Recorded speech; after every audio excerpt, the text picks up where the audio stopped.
Hey everyone, welcome back to my channel. It's Jane here. It has been a minute since I made a YouTube video, so thanks so much for hopping along with me and Wow Embossing today. Hey guys, how you doing? We are celebrating the release of the new Seth Apter quad today. It is called the Heritage Quad, and when you buy a quad from Wow, you get, as the name would suggest, 4 different colours of powders which all work really nicely together, and they come in some little cardboard packaging like this. As you can see, I've already opened mine and I have swatched them all out. So these are the 4 colours in the quad. They are mixed media powders, so they've all got some lovely kind of texture to them. I'm not sure if you can see that on the camera, but you can see how they are. Some of them are kind of raised and they've got that lovely textured feel to them.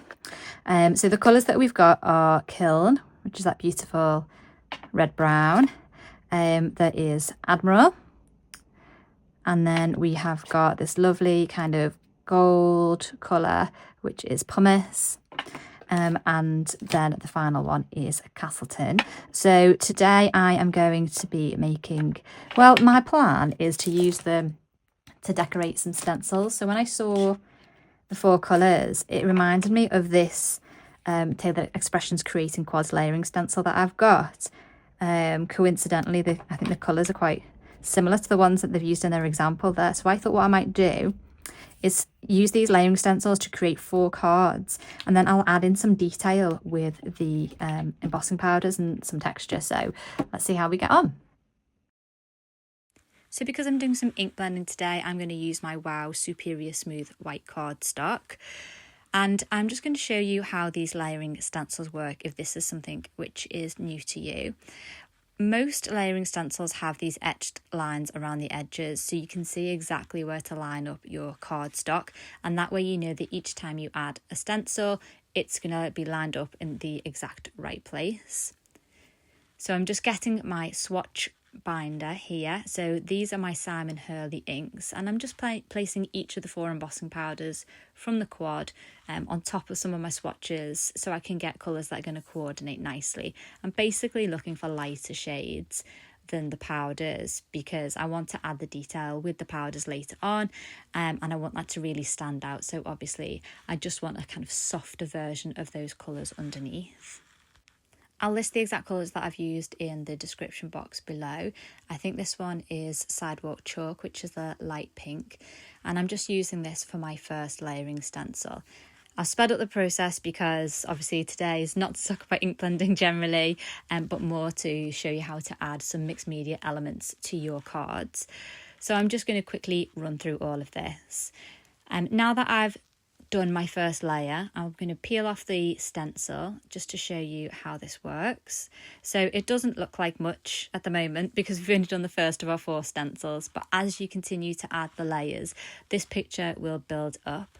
So I'm not sure if you can see it on the camera here, but this says in the bottom right hand corner that it's stencil number 2, so I know that I need to go there next. I'm lining up the etched lines again, making sure that the ones in the bottom right hand corner of my page line up exactly, and then I'm going to go in with my next ink colour.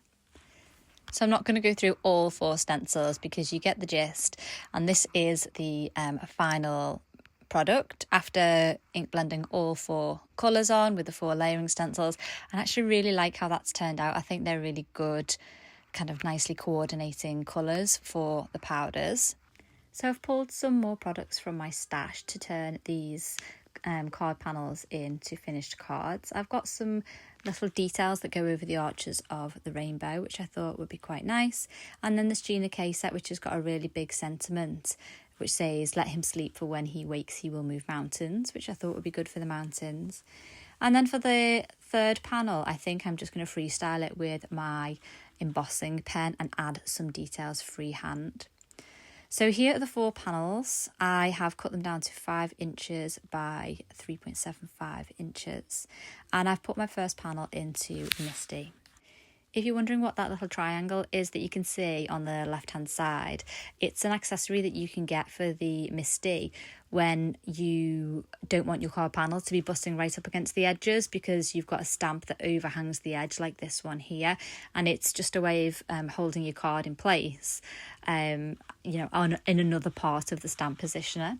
So that's what I'm doing here, and I've inked up my arch detail stamp with my embossing ink pad, and I'm just pressing that down over the arch, and I'm going to add some detail with the first of my embossing powders. So I'm giving it a good shake, which is always a good idea for the mixed media powders in particular, because a lot of them have various different components to them, and some may be heavier than others.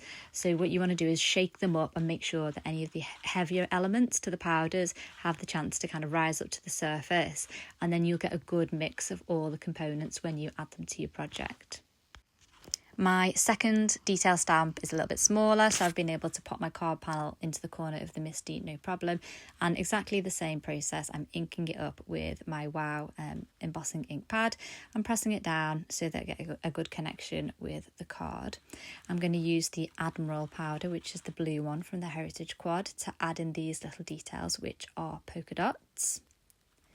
And then I'm just going to tap the excess off onto some scrap paper and pour that back into the jar. I mean, you really don't need to use a lot of powder at all. It goes such a long way. So I had a few little stray bits of powder there that I didn't want, and I just used a dry brush to brush those away, and that's just because I think the ink is still a little bit wet, and also I've been handling the panel quite a lot, so the oils from my fingers have got on there and caused some of that embossing powder to stick. Now, those detail stamps didn't go all the way around the arches, so I grabbed my embossing pen and just drew on some extra dots and crosses so that it went all the way around the arch, and then I just added my embossing powder to those and heat set it. So I'm just moving on to my sentiment now. Again, I've got one of these little arch sentiment stamp sets, again from Tailored Expressions, and I'm stamping that down with some Memento Tuxedo black ink. And then just for a final little bit of texture and detail, I'm using the heart stamp, which came in one of those Tailored Expression stamp sets, and I am adding some hearts onto my panel. I've added 3 because an odd number of embellishments on a card is more pleasing to the eye than an even one. And then I am just adding some of the pumice powder over the top. Now, don't ask me why, but it only stuck to the top 2 hearts. It didn't stick to the bottom one. So I could have put that back in my MIST and stamped it again, but I was being a bit lazy and I grabbed my embossing pen and went over it. It was no problem at all. And then I just heat set it all. So I really like how that turned out, and it gave me the opportunity to use 3 of the powders from the quad. And I feel like it really livened up that card. It just gave it a bit of texture, a bit of shine. It's just that extra bit of interest to really kind of level up your card making. The second panel that I'm working on is a little more straightforward. I have inked up this large sentiment from that Gina K stamp set, and I'm using the pumice powder again. Again, I'm just going in with a dry brush where there's areas where there's a little bit of embossing powder has gone, where I've been handling the card, and I am heat setting that all over, and I just absolutely love that shine. But I felt like this card needed a little something extra, so I'm going back in with my embossing ink pad again, and I'm just running it along the edges of the card, and then I'm going to add my pumice powder again all around the edges, and then heat set that just to give that a little bit of something extra. And I didn't want those lines to be perfect. I wanted them to be a little bit uneven and rugged, just to kind of go with the feel of the abstract nature of the card and the mountains. And so once that is all done, I feel like that's really finished the card off nicely, so I'm really pleased with that. So that's the first 2 cards done. So we're going to go on to our third and final card. Now this one is a little bit more experimental. I've decided to get my embossing ink pen, and this is a pen that WOW makes, and it's just got embossing ink in the tip, So I'm just freestyle drawing on some little lines along the pink section. And then I'm going to add the Kiln powder over the top, again, giving it a shake, make sure all of that powder and all of the components are kind of nicely mixed up. And then I'm just going to pour it over where I have drawn on with the embossing pen. And you can see it works so well, and you can get some quite fine lines. So it's really nice for adding detail to projects. I'm going to do the same thing again with the blue section, and this time I'm just making my lines a little wavy as if it's the sea, and we're adding some little waves on. And then I'm coming in with my Admiral powder and I'm going to pour that over the top. Again, after each one of these, I am heat setting them before I moved on to the next powder, but I'm not going to show you that in the video because you get the gist. You don't have to see it every time.